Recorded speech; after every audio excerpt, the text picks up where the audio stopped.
விஷ்ணு, கண்டிப்பாக ஏதோ காரணம் இருக்கும். அவள் அப்படி பண்ண மாட்டான். சாரு, நீ அவனை தப்பாக நினைக்காதே என்றவனின் மொபைல் எண்ணில் ஒரு மெசேஜ் அஜயிடம் இருந்து. தயவு செய்து போ, நான் உனக்கு ஃபோன் செய்கிறேன் ப்ளீஸ். விஷ்ணு குழப்பத்துடன் ஏதும் பேசாமல் கிளம்பினான். அவர்கள் ஆம்புலன்ஸ் எடுத்துக்கொண்டு சஞ்சயும் சேர்ந்து கிளம்பினர். திவ்யாவை ஹாஸ்பிட்டலில் அட்மிட் பண்ணி ஸ்ரீயும் விஷ்ணுவும் கலைத்து இருந்தனர். ஸ்ரீ, சாரு, நீ எங்கே இருக்க போறேன்னு முடிவு பண்ணிட்டியா? சார், இனிமேல் எங்கே போகிறது? குழந்தை ஓரளவு தயாராகிட்டா இங்கேயே ஒரு நல்ல ஸ்கூல் பார்த்து சேர்க்கணும். நீ அங்கே பெங்களூர் ஸ்கூலில் டிசி வாங்கிட்டு வந்துடு. உன்னை தொந்தரவு பண்ணுறேன்னு நினைக்காதே. சும்மா அங்கே இங்கேன்னு தள்ளாட முடியாது. இங்கேயே ஒரு வீடு பார்த்துக்கிறேன். குழந்தைக்கும் ஒரு 3 வருஷம் டாக்டர் கண்காணிப்பில் இருக்க வேண்டிய நேரம். அவள் முழுசாக குணமாகணும். சஞ்சய் சார் பார்த்துப்பார். ஆமாம், அவளுக்கு சஞ்சய் தான் இப்போதைக்கு சப்போர்ட். அழுத கண்ணீரை துடைக்கவும், மனசை புரிஞ்சு கேட்கவும், தனக்காக வருத்தப்படவும். விஷ்ணுவும் ஸ்ரீயும் 2 நாட்கள் இருந்துவிட்டு பெங்களூர் சென்றனர்.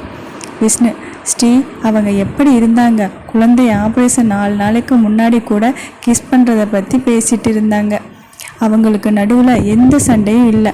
ஆனால் தூங்கி கனவுல இருந்து பார்த்த மாதிரி டிவோர்ஸ். ஸ்ரீ அவளும் அவன் மார்பில் படுத்து கொண்டு இதையே தான் யோசித்து கொண்டிருந்தாள். ஏங்க, நமக்கும் இப்படி ஏதாவது ஆகிடுமா? விஷ்ணு, லூசு மாதிரி பேசாத. என்னால் அந்த மாதிரி நினச்சி கூட பார்க்க முடியாது என்று அவள் முகத்தில் முத்தமிட்டாள். ஸ்ரீ, எப்படி அவங்களுக்கு இப்படியாச்சு?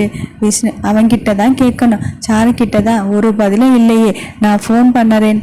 ஸ்ரீ, சரி, இப்போ ஃபோன் பண்ணுங்க. விஷ்ணு, முதல்ல நான் தெரிஞ்சுக்கிறேன், அப்புறம் உனக்கு சொல்லுறேன். ஸ்ரீ, ஏன் எனக்கு தெரியக்கூடாதா? விஷ்ணு, அப்படி அவன் நினச்சா என்ன பண்ண முடியும்?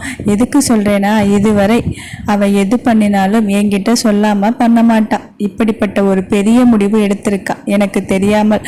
அவன் எனக்கு தெரிஞ்சா உனக்கு தெரிஞ்சு அப்புறம் சாருவுக்கு தெரிஞ்சிடும்னு கூட நினச்சிருக்கலாம். ஸ்ரீ, பாவம், அவர் மனசுல எவ்வளவு துக்கத்தை சுமந்து இருக்காரோ. ஒரு மனுஷனால இப்படி கூட காதலிக்க முடியுமான்னு நான் நினைச்சு திகைச்சது அண்ணனை பார்த்துதான். அப்புறம் அவ்வளவு காதலிச்சவங்க பிரிஞ்சா எப்படி கஷ்டப்படுவாங்க? நமக்கு 2 நாள் பார்க்கலைன்னா ஒரு மாதிரி இருக்கு. அவங்க கிட்டத்தட்ட 10 வருஷமா காதலிச்சவங்க. அவங்களுக்கு எப்படி இருக்கும்? விஷ்ணுவும் அதே சிந்தனையில் தொலைந்தான். ஸ்ரீ, என்னங்க, நாமளும் கோவை போயிட்டா என்ன? குழந்தை அங்கே இருக்கா. சாரு அங்கே தனியாக கஷ்டப்படுவா. விஷ்ணு, யோசிக்கிறேன். அந்த நேரம் விஷ்ணுவின் ஃபோன் அடித்தது. ஆச்சரியம் என்னவென்றால் அழைத்தது அஜய். ஹலோ விஷ்ணு, தனியாக இருக்கியா இல்லை ஸ்ரீ கூட இருக்கியா? விஷ்ணு அவளை நகர்த்தி விட்டு ரூம் விட்டு வெளியே வந்த. சொல்லுடா, தனியாக தான் இருக்க. என்ன தனியாக பேச போகிறாங்க? அவர்கள் பேசுவதை கேட்கலாம் என்று பின்னாடியே வந்தாள் ஸ்ரீ. அஜய், ஹோட்டலுக்கு வரியா? விஷ்ணு, நீ இங்கே இருக்கியா? இதோ 5 நிமிஷம் வரேன் என்று சொல்லி ஃபோன் வைத்து விட்டு பின்னால் திருட்டுத்தனமாக ஒட்டு கேட்க நிற்கும் ஸ்ரீயை திரும்பி முறைத்தான். அவள் கண்களை சுற்றி அந்த பக்கம் பார்க்க அவளை தூக்கி கொண்டு போய் கட்டிலில் கிடத்தி, இன்று அவள் வேறு எதுவும் யோசிக்காத மாதிரி கட்டிலில் காம யோக லீலைகளை நிகழ்த்திவிட்டு, விஷ்ணு, இப்போ போயிட்டு வரேன், நைட்டு வரமாட்டேன். பயமாக இருந்ததுன்னா சாவியை கட்டி பிடிச்சி தூங்கு. Good night darling. ஒரு பறக்கும் முத்தத்தை தந்துவிட்டு கிளம்பினான்.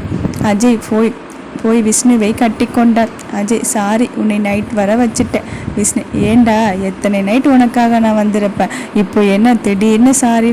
அஜய், அப்போ நீ சிங்கிள், உன்னை தொந்தரவு செய்ய எனக்கு கஷ்டமாக இருக்காது. ஆனால் இப்போ ஸ்ரீ ஃபீல் பண்ணுவா இல்லை? விஷ்ணு, இல்லைனா மட்டும் இன்னைக்கு நைட்டு முழுசும் உன்னை பற்றி தான் பேசிட்டு இருந்திருப்பா. அஜய், நான் லதாவை டிவோர்ஸ் பண்ணிட்டு வேற பொண்ணை கல்யாணம் பண்ணிக்கிட்டா லதாவும் வேற ஒருத்தனை கல்யாணம் பண்ணிப்பாளா?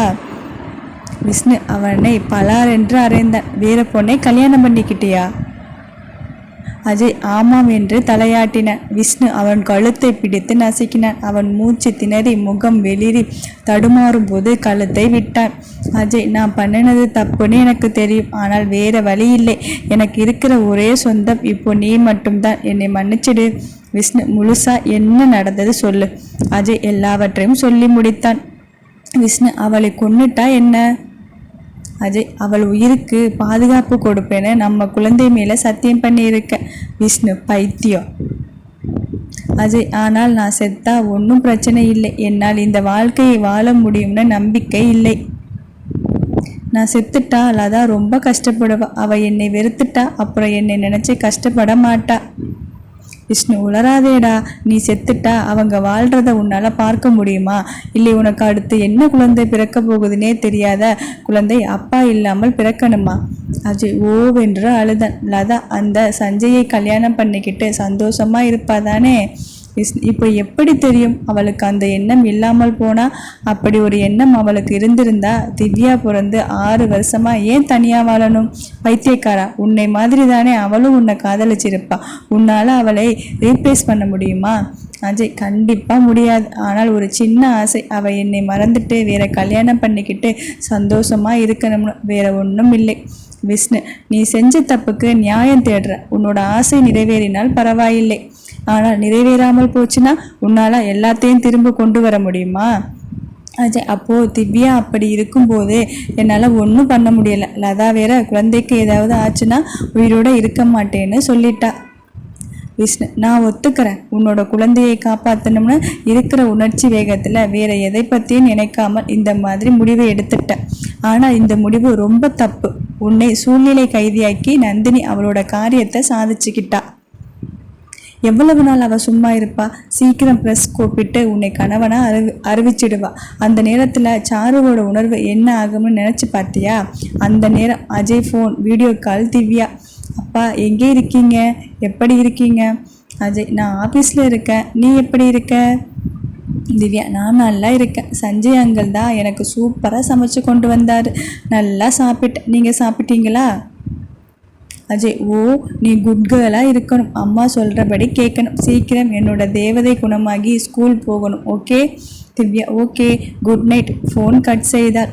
விஷ்ணு, அவன் சாப்பிட்டு எத்தனை நாளானதோ. வா சாப்பிட, ஏதாவது ஆர்டர் பண்ணுறேன். ஃபோன் செய்து ஆர்டர் செய்தான். அஜய் சாப்பிட்டான். விஷ்ணு, அந்த பேய் எங்கே இருக்குது? அஜய், ஹாஸ்பிட்டலில். அவங்க அப்பா அம்மா அவங்க கூட இருக்காங்க. விஷ்ணு, பொண்ணுக்கு செய்கிறது தப்புன்னு அட்வைஸ் பண்ண மாட்டாங்க, என்ன பெற்றவங்களோ. அஜய், சரி அதை விடு. கோவையில் ஒரு வீடு வாங்கியிருக்கேன். லதா கிட்ட வாடகை வீடுன்னு சொல்லிவிடு. உனக்கு அங்கே ஒரு ஆஃபீஸ் செட் பண்ணிட்டேன். இங்கே இருக்கிற ஆஃபீஸ் யாராவது நல்ல ஸ்டாஃப் கிட்ட மானிட்டர் பண்ண சொல்லு. நீ அப்பப்போ வந்து பார்த்துக்கோ, நானும் பார்த்துக்கிறேன். வேறு ஏதாவது வேணும்னா சொல்லு. லதாவை பார்த்துக்கோ. இந்த விஷயம் ஸ்ரீக்கு தெரியாமல் வச்சுக்கோ. அவள் போய் லதா கிட்ட உளறிடுவா. லதா, அவளை நான் பார்க்க வரக்கூடாதுன்னு சொல்லிட்டேன். எனக்கு தூரத்திலே இருந்து அவளை பார்க்க மட்டும் ஹெல்ப் பண்ணு ப்ளீஸ். நான் என்ன சொல்கிறதுன்னு தெரியலை. அஜய், மறுத்துடாதே ப்ளீஸ் என்று கையெடுத்து கும்பிட்டான். விஷ்ணு அவனை அணைத்து கொண்டான். விஷ்ணு, அவளை நான் பார்த்துக்கிறேன், கவலைப்படாதே. அஜய், அவளுக்கு ஏதாவது வேணும்னாலும் கேளு. உனக்கும், நீ என்னோட பெஸ்ட் ஃப்ரெண்ட். விஷ்ணு, உனக்கு என்ன பண்ண போகிற? அஜய், எனக்கு என்னடா, ஆஃபீஸ் இருக்குது. அந்த பிசாசை சென்னை வீட்டில் குடி வச்சுட்டு நீயே இருந்து ஆட்சி பண்ணுன்னு நான் அவகிட்ட போகக்கூட மாட்டேன். ஆஃபீஸ்லையோ இல்லை ஹோட்டல்லையோ தங்கிக்குவேன். அவளுக்கு இந்த வாழ்க்கையை எப்படி கொடூரமானதா ஆக்குறேன்னு பாரு. விஷ்ணு, ரொம்ப பயமாக இருக்குடா. உங்களுக்கு இது எவ்வளவு கஷ்டமானதாக இருக்கும்னு என்னால் நினச்சி கூட பார்க்க முடியலை. 6 மாதம் கழித்து அடிக்கடி அஜயும் விஷ்ணுவும் சந்தித்து கொள்ளவும் பேசிக்கொள்ளவும் செய்தார்கள். திவ்யாவை பார்ப்பதற்கு அவனுக்கு தடை ஏதும் இல்லாததால் திவ்யாவுடனான சந்திப்பு அடிக்கடி வெளியே நடந்து கொண்டிருந்தது. குழந்தை நன்கு தேறிவிட்டாள். இந்த 6 மாதமாக அவள் ஸ்கூல் செல்லவில்லை. ஆனால் அஜய் அவளுக்கு கற்பித்தார். நன்கு ஒழுக்கமான குழந்தையாக நடந்து கொள்கிறாள். அஜயும் அவனுடைய தொழிலில் பெரிய உச்சத்தை எட்டினான். அஜய் நந்தினியை ஆபரேஷன் நடந்த பிறகு பார்க்கவில்லை. அவள் அந்த அரண்மனை போன்ற வீட்டில் தனியாக வசிக்கிறாள். அஜயின் மனைவி என்ற பட்டத்தை தவிர அவளிடம் எதுவும் இல்லை. அவளை பற்றி அஜய் தெரிந்து கொள்ள கூட முனையவில்லை. ஆனால் அவள் பிரஸ் மீட் வைத்து தனக்கும் அஜய்க்கும் நடந்த திருமணம் பற்றி அறிவித்து விட்டாள். இந்த திருமணம் பற்றி தெரிந்த சாரு மிகவும் வருத்தப்பட்டாள். அஜய் மேல் உள்ள வெறுப்பு அவளுக்கு அதிகமானது. அஜயை பற்றி யாராவது பேசினால் கூட அவர்களிடம் பேச மறுத்து வந்தாள். அதனால் அஜய் பற்றி யாரும் அவளிடம் பேசுவதில்லை. மேற்கொண்டு அவள் படித்தாள். பிளட் கேன்சர் பற்றி நிறைய தெரிந்து கொண்டாள். அவளின் தொழிலில் மிக்க கவனம் செலுத்தினாள். சஞ்சய் அவளும் நல்ல நட்புடன் இருந்தனர். சஞ்சய் சாருவை விரும்புவதை அவளிடம் தெரிவிக்கவும் இல்லை. ஆனால் அவன் மனதில் அவளை இன்னது என்று சொல்ல முடியாத முக்கிய இடத்தில் வைத்திருந்தான். அன்று அஜய் விஷ்ணுவுக்கு ஃபோன் செய்தான். டே, அண்ணி வீட்டில் சொல்லி லதாவுக்கு வளகாப்பு ஏற்பாடு பண்ணி இருக்க. நாளை மறுநாள் பிரியா அண்ணி அவங்க அம்மா அப்பா வந்து இதை பற்றி பேசுவாங்க. அவளை பார்த்து 6 மாதம் ஆச்சு. தயவு செய்து அவளை நான் பார்க்க ஏற்பாடு பண்ண ஆசையாக இருக்குது. என்னோட குழந்தையை அவள் வயிற்றுல சுமக்கிற சந்தோஷத்தை நான் அனுபவிக்கணும். விஷ்ணு சரி, நான் ஏற்பாடு பண்ணுறேன். பிரியா பெற்றோர் வந்தார்கள். சாரு அம்மா அப்பா எப்படி இருக்கீங்க? அம்மா நாங்கள் நல்லா இருக்கோம். பிரவீன்குமார் பிரியா குழந்தை பிறந்ததுலேருந்து கொஞ்சம் பிஸி. குழந்தை 4 மாதம் ஆகுது. இன்னும் கொஞ்ச நாள் எங்கள் கவனிப்பில் வச்சுக்கலாம்னு இருக்கோம். உங்கள் அக்கா உனக்கு அடிக்கடி ஃபோன் பேசிக்கிறதா சொன்னான். ஆனாலும் இந்த வளகாப்பு ஃபங்க்ஷன் அவள் வர முடியுமா தெரியலை. சாரு ஏக்கத்துடன் யாருக்குமா வளகாப்பு? அம்மா உனக்கு தான். சாரு வயிற்றை தடவி கொண்டாள். ஆசையாக தான் இருக்குது, ஆனால் இப்படி ஒரு நிலையில் எனக்கு தேவையான இருக்குது. அம்மா நீ எதுவும் நினைக்காத, எங்கள் கடமையை நாங்கள் செய்கிறோம். சாரு மறுக்கவில்லை. சாருலதாவின் வளைகாப்பு தடபுடலாக ஏற்பாடானது.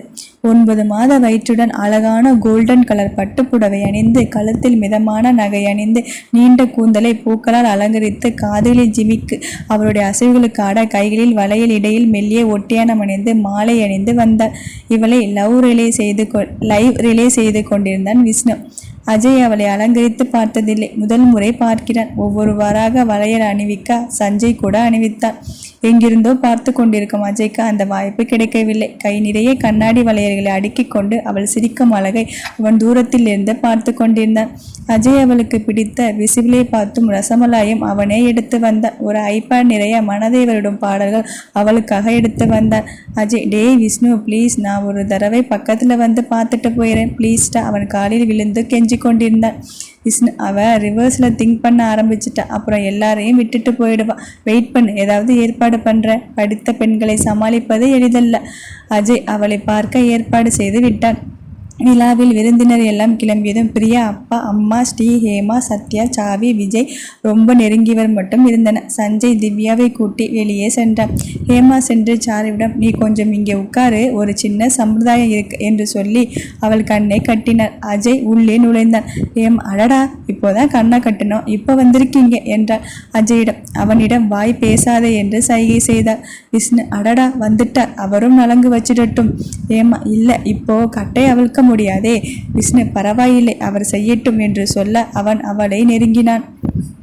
அவளுக்கு சந்தனம் வைத்து குங்குமம் பொட்டு வைத்து அரிசி போட்டு கைகளில் வளையல் அடுக்கினான். ஏனோ அவள் கண்ணில் கண்ணீர் வழிந்தது. அதை கண்டு அதிர்ந்தவன் அவனை அறியாமல் அவள் கன்னத்தை அள்ளி எடுக்க முனைந்தவன் கையை விஷ்ணு தட்டிவிட்டான். அப்புறம் அஜய் சுதாரித்து கொண்டான். அவள் கண்ணீரை ஸ்ரீ துடைத்து விட்டாள். அவளுடன் ஒரு போட்டோ எடுத்துக்கொண்டு அனைவருக்கும் கும்பிட்டு நன்றி கூறி கிளம்பினான். அப்புறம் அவளுக்கு திருஷ்டி எடுத்து அவளை அலங்காரம் கலைத்து ரிலாக்ஸ் பண்ண சொன்னார்கள். சார் எதுக்குமா எனக்கு கண்ணை கட்டுனீங்க? பிரியா அம்மா அது ஒரு சின்ன சம்பிரதாயம், அவ்வளவுதான். சார் அப்போ யார் வந்தாங்க? சாவி விஷ்ணு ஆஃபீஸில் வேலை செய்கிறவர், ரொம்ப வயசானவர். சார் அவர் ஏன் எதுவும் பேசாமல் அமைதியாக போயிட்டாரு? விஷ்ணு அவரால் பேச முடியாது சார், பாவம். அப்புறம் ஒரு முறை உங்கள் ஆஃபீஸ் வந்து அவரை பார்த்து பேசிட்டு வரேன். அவர் எனக்கு வளையல் போடும்போது ரொம்ப நெகிழ்ச்சியாக இருந்தது. அதான் அனைவர் மனதிலும் ஆமாம் அவன் உன்னோட புருஷன் அப்படிதான் இருக்கும் என்று ஓடிக்கொண்டிருந்தது. அவர்கள் யாருக்கும் ஏனோ அஜய் மேல் கோபம் இல்லை. அதுக்கு காரணம் விஜயும் விஷ்ணுவும் தான். உண்மையை சொல்லவில்லை என்றாலும் அவன் மனதை புரிய வைத்து இருந்தனர். அவளுக்கு அஜய் கொண்டு வந்த பிசிபிளோ பார்த்தும் ரசமலாய் கொடுத்த ஹேமா எப்படி இருக்கு சாரு, விரும்பி சாப்பிட்டாள். எப்படி உங்களுக்கு தெரியும், எனக்கு இது பிடிக்கும்னு, சூப்பராக இருக்கு, இன்னும் கொடுங்க என்று வாங்கி கொண்டாள். திவ்யா உள்ளே நுழைந்ததும் ஹாய் எனக்கு என்று சாருவுடன் வாங்கி கொண்டாள். அப்பா செய்கிற மாதிரியே இருக்கு என்றவள் இன்னும் வேணும் என்று வாங்கி சாப்பிட்டாள். சாருவுக்கு கண் கலங்கியது. சஞ்சய் அதை கண்டு வருத்தப்பட்டான். அஜய்க்கு ரொம்ப சந்தோஷமாக இருந்தது. அவளுடன் எடுத்த போட்டோவை அவன் ஃபோன் வால்பேப்பராக வைத்து கொண்டான். ஒரு பெரிய போட்டோ ஃப்ரேம் செய்து அவன் ஆஃபீஸில் அவன் ரிலாக்ஸ் செய்யும் அறையில் வைத்து கொண்டான். லதா ஐ லவ் யூ அவள் போட்டோவுக்கும் முத்தமிட்டான். நந்தினி அஜய் ஆஃபீஸ் வந்தாள். சுந்தர் வந்து தகவல் சொல்லவும் அவளை உள்ளே அனுப்ப சொல்லி அவள் வந்ததும் அஜய் என்ன நீ என்னை கல்யாணம் பண்ணினதிலிருந்து என்னை பார்க்க கூட வரவில்லை. அஜய் நான் தான் உனக்கு சொல்லி தான் கல்யாணம் பண்ணினேன். எனக்கு உன்னை பிடிக்காத புருஷன் எப்படி நடந்துக்குவானோ அப்படி தான் நான் நடந்துக்கிறேன். என்னோட மனைவிங்கிறதை தவிர உனக்கு எந்த ஒரு உரிமையும் கிடைக்காது. நந்தினி உன்னோட முன்னாள் மனைவிக்கு வளைகாப்பா? நீ கூட போயிட்டு வந்ததா கேள்விப்பட்டேன். அஜய் ஆமாம், அது என்னோட குழந்தை, என்னை யாராலும் தடுக்க முடியாது. நந்தினி உனக்கு ஏற்கனவே 2 குழந்தை இருக்கு. ஸோ என் மூலமா உனக்கு குழந்தை வேண்டாம் இல்லையா? அஜய் கரெக்ட். நீ ஏதாவது கேம் ப்ளே பண்ண வேணுதா நான் வாசக்டோமி பண்ணிக்கிட்டேன். நந்தினி சட் சட் உன்னை நீயே கொன்னுக்குவ இல்ல? அஜய் ஆமாம், எப்பவும் லதா தான் என்னோட உயிர். அவ இல்லைன்னா நான் போன. நந்தினி நீ என்கிட்ட இப்படி நடந்துக்கிட்டா நான் உன்னை விட்டு போயிடுவேன்னு நினைக்கிறாயா? வாய்ப்பே இல்லை. நான் உன்னை விட்டு போயிட்டா நீ ஃப்ரீ ஆயிடுவ, அப்புறம் அவளை தேடி போயிடுவ. அதுதானே உன்னோட பிளான்? அது ஆமாம். நீ கிளம்புறியா? நான் உன்னை விட மாட்டேன். நீ மறுபடி அவகிட்ட போக முடியாது. உனக்கு என்னை பற்றி தெரியலை. நீ பண்ணி கொடுத்த சத்தியம் ஞாபகம் இருக்கட்டும். எனக்கு ஏதாவது ஆச்சு உன்னோட பொண்ணு செத்து போயிடுவா. அந்த வார்த்தையை சொல்லிய அடுத்த நொடி அஜயின் 5 விரல்கள் அவள் கன்னத்தில் பதிந்திருந்தது. நந்தினி உன்னோட பொண்ணை நான் தான் காப்பாத்தினேன். அது உனக்கு ஞாபகம் இருக்கா? அஜய் அதனால தான் நீ இங்கே இன்னும் உயிரோட இருக்க. கிளம்பு இங்கே இருந்து. நந்தினி முடியாது என்று அவனுடைய தனியறை உள்ளே நுழைந்தாள். அவள் கையை பிடித்து இழுத்து தள்ளினான். உள்ளே நுழையிற வேலை வச்சுக்காத. நந்தினி என்ன, உன்னோட முன்னாள் பொண்டாட்டியை இங்கே கூட்டி வந்து குடும்பம் நடத்துகிறாயா? இரு, நான் அவளை என்று அவள் கைப்பிடித்திருந்தவனை தள்ளிவிட்டு உள்ளே நுழைந்தாள். உள்ளே எல்லாம் சாரு போட்டோக்கள், நேற்று எடுத்த வளைகாப்பு போட்டோ உட்பட. நந்தினி ஓ, கனவுல குடும்பம் நடத்துறியா? இப்போவும் நான் தான் ஜெயிச்சேன். உன்னை இப்படி கற்பனை குடும்பம் நடத்த வச்சுட்டே பாட்டியா? வாழ்த்துக்கள் என்று சிரித்து கொண்டே கிளம்பினாள். ஆமாம், நந்தினி ஜெயிச்சிட்டா. அவன் நடந்தது. இதில் வாழ்க்கையை இழந்தவன் அஜய் மட்டும்தான். வளைகாப்பு முடிந்த அடுத்த வாரம் விஷ்ணு அஜய்க்கு ஃபோனில் சாருவுக்கு பிரசவ வலி எடுத்துடுச்சு, நாங்கள் ஹாஸ்பிட்டலில் இருக்கோம், நீயும் வந்துடு.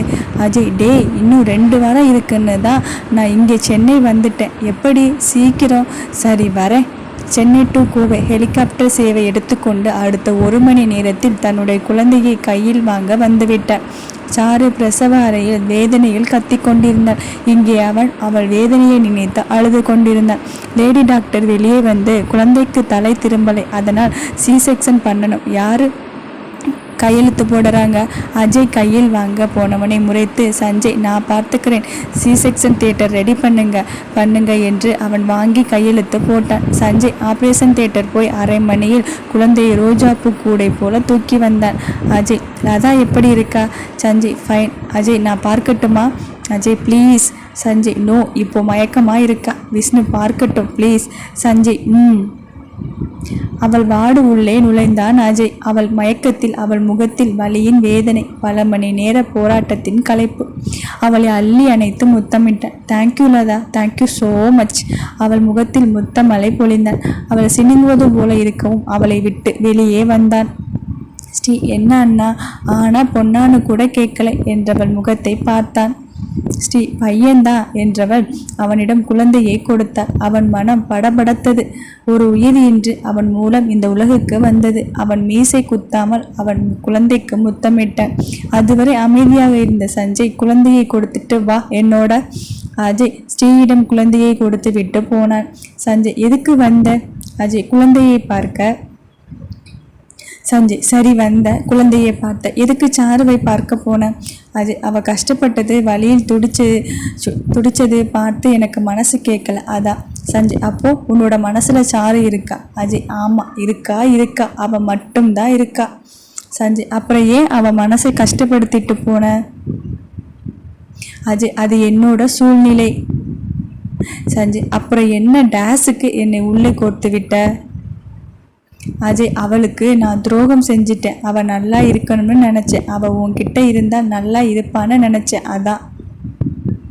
சஞ்சய் அது என்னது நீ நினச்சேன்னு சொல்லிட்டு இருக்க? மற்றவங்க வாழ்க்கையை நீ தான் முடிவு பண்ணுவியா? அஜய் அவளுக்கு ஒன்றும் முடிவெடுக்க தெரியாது, அதான் அவளுக்காக நான். இடைமறிந்து சஞ்சய் சட்டப், அவளுக்கு ஒன்றும் தெரியாது, நீ எப்படி முடிவு பண்ணின? அவள் சொன்னாலா எனக்கு மூளை இல்லை, எனக்கு பதிலாக யோசிக்க இந்த பூமியிலே அஜய்னு ஒருத்தன் இருக்கான்னு? அவளோட மனசை புரிஞ்சுக்கல. நீ இஷ்டத்துக்கு கஷ்டப்படுத்திட்ட, ஆனால் நீ இன்னும் அவளை விட்டு விலகவும் மாட்டேங்கிற. நீ வேற கல்யாணமும் பண்ணிக்கிட்ட, அப்புறமும் உனக்கு சாரு வேணும்னு நினைக்கிற.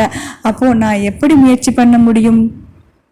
எனக்கு பயமா இருக்கு, நான் விலகிக்கிறேன். இல்லைன்னா நான் அவளை கல்யாணம் பண்ணிக்கிட்ட அப்புறம் கூட நீ இப்படி கட்டி பிடிச்சி முத்தம் கொடுத்துட்டே இருப்ப.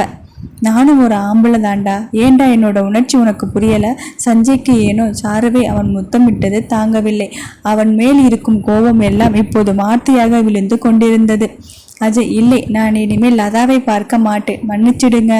சஞ்சய், சொல்லல நிப்பேன்னு நம்புறேன் என்றவன் சாரு வார்டுக்கு போனான். அஜய் ஹாஸ்பிட்டல் விட்டு கண்ணீருடன் வெளியேறினான். 2 வருடங்களுக்கு பிறகு. இந்த 2 வருடங்களில் அஜய் சாருவை பார்க்கவே இல்லை. ஆனால் குழந்தைகளை வாரம் ஒரு முறை பார்த்துவிட்டு போய்விடுவார். சாரு அதை பற்றி கண்டு கொள்வதில்லை. சாரு மோஸ்ட்லி நைட் ஷிஃப்ட் எடுத்துக்கொள்வார். அவள் அறையில் இருந்து வெளியே போக தனியாக கதவு உள்ளது. அதன் வழியே நைட் வெளியே போவது வருவது பார்த்து கொள்ளுவார்.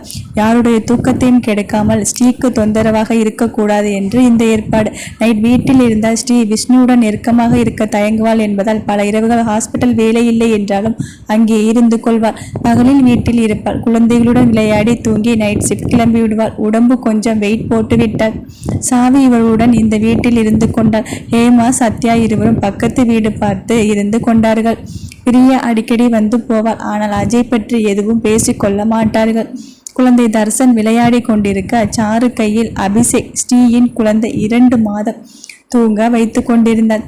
விஷ்ணு திவ்யாவை ஸ்கூலில் இருந்து அழைத்து வர தர்சன் அப்பா என்று அவனை அணைத்து கொண்டான். இதுவரையும் சாப்பிட கூட்டி போய் அவர்களை சாப்பிட சொல்லி ஸ்ரீயிடம் வந்தான். ஸ்ரீ அசந்து தூங்கி கொண்டிருக்க விஷ்ணு அவள் நெற்றியில் முத்தமிட்டான். விஷ்ணு, பேபிமா களைப்பா இருக்கா? ஸ்ரீ, விஷ்ணு, சரி தூங்கு, பாவம், நைட் முழுவதும் குழந்தை அழுது அவள் தூக்கத்தை கெடுத்து விடுகிறான். அதனால் அவளை தூங்க விட்டு அவள் அறை கதவை சாத்தி சென்றான். விஷ்ணு சாருவிடன், இன்னைக்கு அஜய் குழந்தையை பார்க்க வந்திருக்கான், நான் கூட்டிட்டு போயிட்டு வந்துடுறேன். சாரு, சரி. விஷ்ணு திவ்யா தர்சன் இருவரையும் கூட்டி போனான். அஜய் அவர்களுடன் விளையாடி, விஷ்ணு, ஒரு 2 நாள் குழந்தைகளை என்னோட கூட்டிட்டு போகட்டா? விஷ்ணு, ஏண்டா திடீர்னு? அஜய், அவங்க கூட தூங்கணும், அவங்க கூட முழிக்கணும்னு ஆசையா இருக்கு. விஷ்ணு, சாரு கிட்ட கேட்கணும். அஜய், கேட்டு சொல்லு. சொன்னேன்னா அடுத்த முறை திவ்யாவுக்கு ஹாலிடேஸ் வரும்போது ஒரு 2 நாள் கூட்டிட்டு போயிட்டு வந்துடுறேன். விஷ்ணு, சரி. அடுத்த முறை குழந்தைகளை பார்க்க வரும்போது விஷ்ணு அஜய்க்காக பேசி 2 நாட்கள் அவனுடன் இருக்க சம்மதம் வாங்கி இருந்தான். திவ்யாவுக்கு மட்டும்தான் கிடைச்சது, தர்சனுக்கே இல்லை. குழந்தையை அஜய் அவனுடன் சென்னை கூட்டி போனான். சென்னை பெரிய வீட்டில் திவ்யாவுடன் நுழைந்தவன் அவளை ஒரு ரூமில் தூங்க வைத்து வெளியே வந்து சமையலறைக்கு சென்றான். அங்கே இருந்த வேலையாட்களுக்கு தெரியும் முதலாளி அவருக்கு குட்டி பெண் இருக்கிறாள் என்று. ஆனால் அவர்கள் இவ்வளவு அழகாக இருப்பாள் என்று நம்பவில்லை. சார், என்ன சமைக்கணும்னு சொன்னீங்கன்னா நான் சமைச்சிடுவோம். அஜய், இல்லை, நான் சமைச்சிக்கிறேன் சார். அப்புறம் எங்களுக்கு சங்கடமாக இருக்கும். என்ன செய்யணும் சொல்லுங்க, நானே செய்கிறேன். அஜய், ஆனால் என்னோட பொண்ணுக்கு நான் சமைச்சாதான் பிடிக்கும், நான் பார்த்துக்கிறேன். அதற்குள் ஒரு நந்தினி விசுவாசி அவளுக்கு ஃபோன் செய்து தகவல் கொடுத்தாள். நந்தினி வந்து சேரவும் அஜய் திவ்யாவுக்கு சாப்பாடு ரெடி செய்து அவளை டேபிளில் உட்கார வைக்கவும் சரியாக இருந்தது. திவ்யா குழந்தைதான் என்றாலும் அஜய் நந்தினியை திருமணம் செய்தது அவளுக்கு புரிந்ததே. Nandini, hi Divya. Divya, hello aunty. Ajay, நீ சாப்பிடுடா என்று அவள் தட்டில் வைத்தான். அதை பார்த்த நந்தினி, வாவ், நீங்கள் உங்கள் பொண்ணை பார்த்ததும் அவளுக்காக நீங்களே ஸ்பெஷலாக சமைச்சு இருக்கீங்க போல இருக்கு, என்னை டேஸ்ட் பண்ண சொல்ல மாட்டீங்களா என்றால் நக்கலாக. திவ்யா, ஆன்டி நீங்கள் சாப்பிடுங்க, என்னால் இவ்வளவு சாப்பிட முடியாது என்று அவளுக்கு கொடுத்தாள். குழந்தை முன்னாடி அஜயால் கோபத்தை வெளிப்படுத்த முடியவில்லை. நந்தினி, திவ்யா, உங்கள் அப்பா என்னை கல்யாணம் பண்ணிக்கிட்டாரு, நீ என்னை அம்மானு தான் கூப்பிடணும், அவ்வளவுதான். அஜய் கோபத்தை இனிமேல் கட்டுப்படுத்த முடியாது. அஜய், நீ சாப்பிடு என்று திவ்யாவிடம் சொல்லி நந்தினியை தரதரவென்று இழுத்து போய் ரூமுக்கு நுழைந்து, அஜய், இதோ பாரு, உன்னோட கேவலமான ட்ரிக்கெல்லாம் நடத்தலாம்னு பார்க்காதே, அவகிட்ட நீ நெருங்கக்கூடாது, ஜாக்கிரதை. நந்தினி, ஏன், எனக்கு தான் குழந்தை இல்லைன்னு ஆச்சு, உங்கள் குழந்தை கூட என்னை அம்மானு கூப்பிடக்கூடாதா? அஜய், அதுக்கு ஒரு அருகதை வேணும், அது உனக்கு இல்லை என்றவன் திவ்யாவிடம் போய், சாப்பிட்டியா டார்லிங்? திவ்யா, சாப்பிட்டேன், நீங்கள் சாப்பிடலையா? அஜய், நாம் போகலாம். குழந்தையை தூக்கி கொண்டு கிளம்பினான். அங்கே இருக்கும் அவனுடைய அப்பார்ட்மெண்ட்டுக்கு. அங்கு முழுவதும் குழந்தைகள் போட்டோ மாட்டி இருந்தது. திவ்யாவை ஒரு ரூமில் படுக்க வைத்து தூங்குடா என்று அவளை தட்டி கொடுத்தான். திவ்யா, அப்பா உங்களுக்கு நந்தினி ஆண்டியை பிடிக்கல, எதுக்குப்பா அவங்களை டிவோர்ஸ் பண்ண மாட்டேங்கிறீங்க? சின்ன குழந்தை வாயிலிருந்து எவ்வளவு பெரிய வார்த்தை. அஜய் அதற்கு பதில் சொல்லி ஆகணும். அஜய், அது அவ்வளவு ஈஸி இல்லை. திவ்யா, அப்புறம் எப்படிப்பா சாருமாவை டிவோர்ஸ் பண்ணினீங்க? அஜய்க்கு இதயம் வலித்தது. இது கொஞ்சம் பெரியவங்க பிரச்சனை, உனக்கு வேண்டாம், நீ தூங்கு. திவ்யா, ரொம்ப tragic. World of yours are happy. Ajay no என்றவனை பார்த்து என்னவோ புரிந்தது போல கண்மூடி தூங்க ஆரம்பித்தாள். ஸ்ரீ, என்ன சாரு இன்னைக்கு கிளம்பலையா? சாரு, கிளம்புறேன். உங்கள் அண்ணன் திவ்யாவை கூட்டிகிட்டு போனார், இன்னும் வரலை, அதான் குழந்தைய வந்தவுடன் கிளம்பணும். ஸ்ரீ, ஏய், அவங்க அப்பா கூட தானே போயிருக்கா, நீ பயப்படாத, அவள் வந்துடுவா, நீ கவலைப்படாமல் போ. டென்ஷனாக இருக்குது, அதனால தான். ஸ்ரீ, ஒன்றும் பிரச்சனை இல்லை, அவங்க வந்ததும் நான் உனக்கு ஃபோன் பண்ணுறேன். சாரு, சரி நான் கிளம்புறேன். சாரு, இன்னைக்கு என்னவோ கொஞ்சம் டென்ஷனாக இருக்குது.